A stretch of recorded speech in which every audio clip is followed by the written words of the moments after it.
In the name of the Father, of the Son, and of the Holy Spirit, one God. Amen.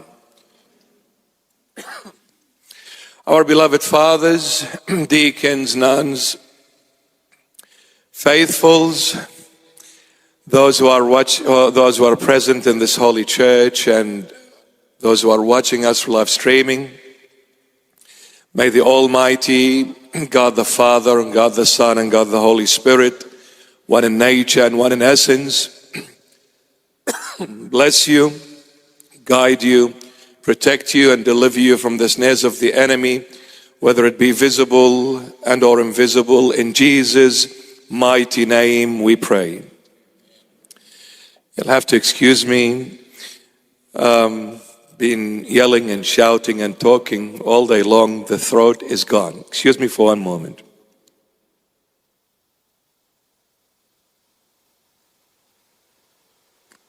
I hope this trick will fix it.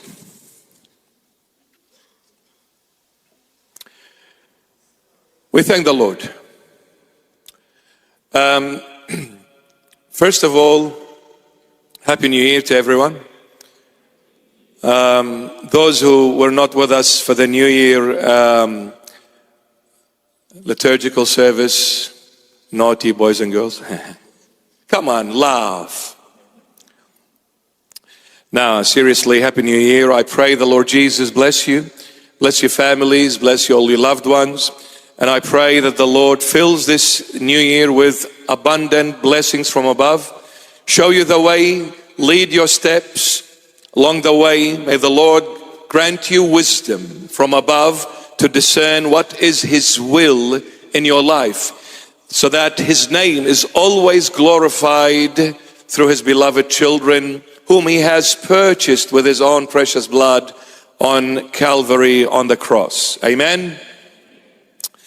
Today's gospel is from St. Matthew chapter 1 and verses 18 till the end of the chapter, which is verse 25. So it's Matthew chapter 1 and verses 18 to 25, which is the end of the chapter.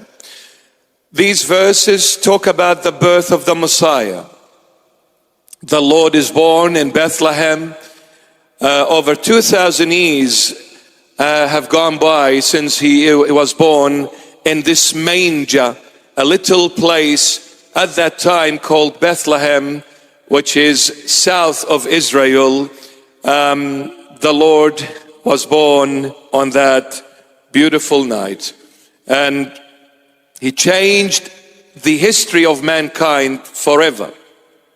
It will never be the same ever since Jesus Christ of Nazareth had come into this world. It will never be the same. For eternities, it is changed. It is changed as long as time is still present. But it is also changed even when time ceases and we enter eternity. For one foundational reason, God became man. This is forever. God became man. This God, who is eternal, will always be man in the next life forever and ever and ever.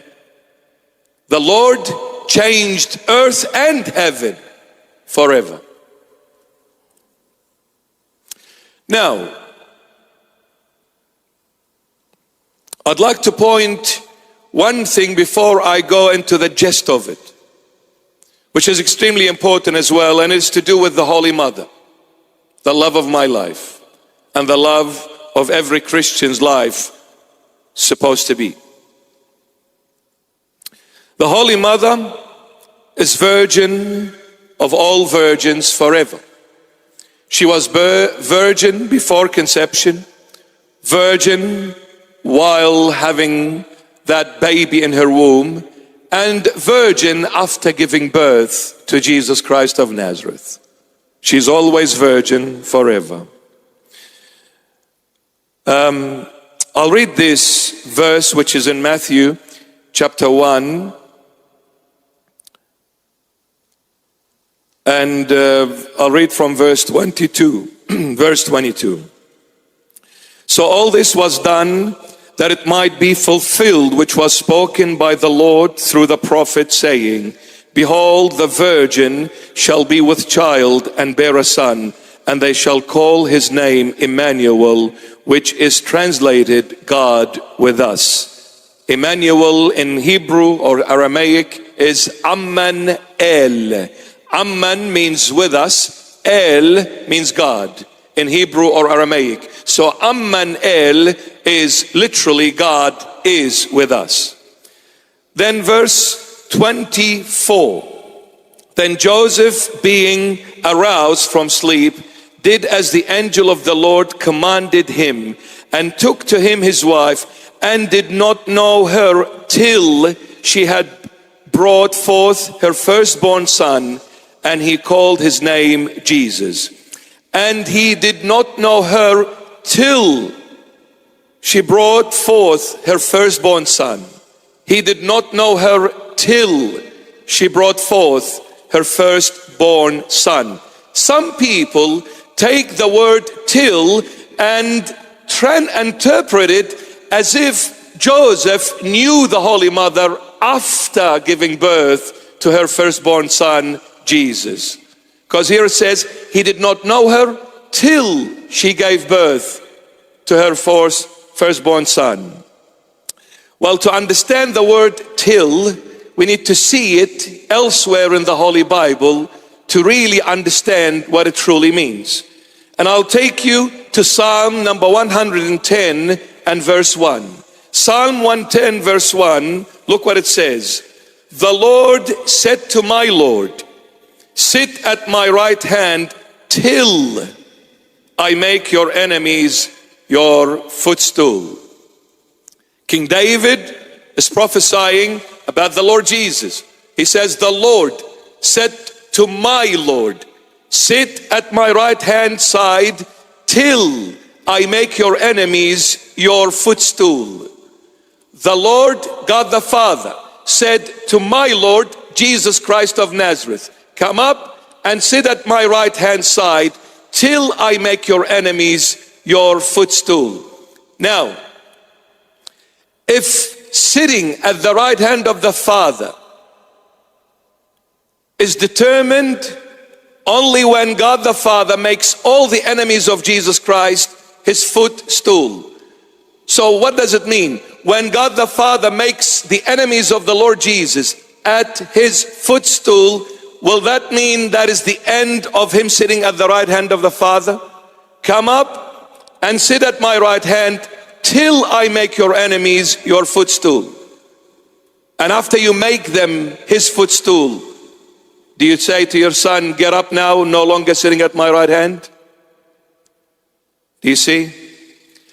Come and sit at my right hand till I make your enemies your footstool. How long will Jesus sit at the right hand of the Father? Forever.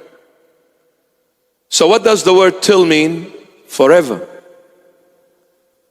It's not, you'll sit at my right hand till I make your enemies your footstool. And the moment I make them your footstool, now it's over now. We can't sit at the right hand. Do you understand what I'm saying? How long will the Son sit at the right hand of the Father? Always and forever. Joseph did not know Mary till she brought forth her firstborn son, meaning he never knew her thereafter, and forever and ever and ever. She is the virgin of all virgins, and I hope and pray you're following what I'm saying. Are you really? Some of you are still kind of not following. Come up and sit at the right hand of the Father till I make your enemies your footstool. But how long will the Son sit at the right hand? Always. Even after the Father makes the enemies its footstool, he will still remain at the right hand. Are you with me? This is how we interpret till biblically. So Joseph did not know her till she brought forth her firstborn son, meaning he did not know her after that as well, because it is the firstborn. There is no one after Jesus. So Mary will always be virgin.